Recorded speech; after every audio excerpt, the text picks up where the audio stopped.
Një ndër pyetjet më kryesore që mua më stërmundonte, më së shumti dhe ishte a ka jetë pas vdekjes. Dhe doja ta dija, a ka jetë pas vdekjes.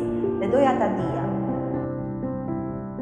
Përshëndetje, unë jam Elsi, kam mbaruar shkollën për gjuhë të huaja, për momentin jam duke studiuar për shkenca sociale.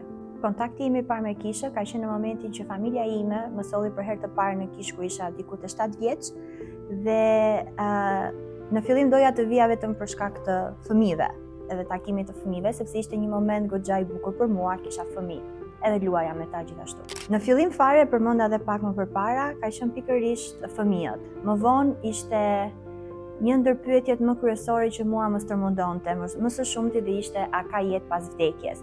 Dhe doja ta dija.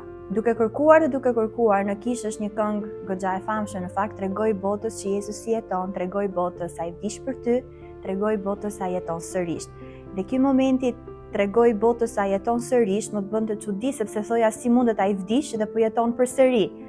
Dhe po i jepte përgjigje pyetjes time që më mundonte gjithmonë. Në fakt ka shumë përjetime, por një ndër përjetimet më të mëdha ka qenë fakti ku ai tregoi dashurinë e tij për mua.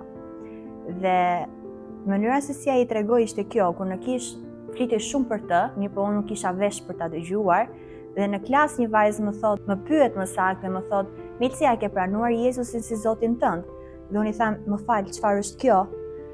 Më shpjegon lutjen e shpëtimit, më shpjegon Jezusin, dhe kur vi në kishë pastaj, drejtuesja e fëmijëve më drejtohet me pyetjen që jo vetëm mua, por të gjithë ne, a keni pranuar Jezusin si Zot? Mirë po unë kisha turp duke menduar që kaq vite në kishë nuk e kam pranuar Jezusin. Më pas, vazhdonte akoma dhe sikur të tjerët dhe Perëndia apo më tregonte që Melsi më fton në jetën tënde, dhe ishte momenti kulminant për Krishtlindje, ku pastorja del përpara dhe thot, a ka dikush që dëshiron ta pranojë Jezusin? Unë nuk dal përpara, po aty ku jam në vend tek arritja e thënë Zotit, unë të pranoj si Zotin e jetës time.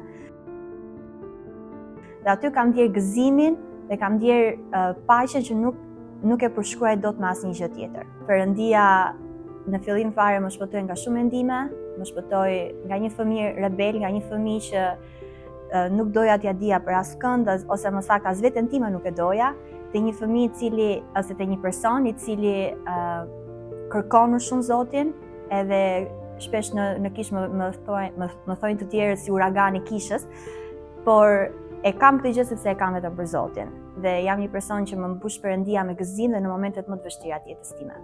Përjetojeni Zotin dhe kërkojeni Perëndin, sepse Perëndin nuk mund ta përjetosh dot, po nuk e kërkove atë. Dhe në momentin që ti e kërkon atë, Bibla e thotë që më kërkoni dhe do të më gjeni, sepse më keni kërkuar me gjithë zemër.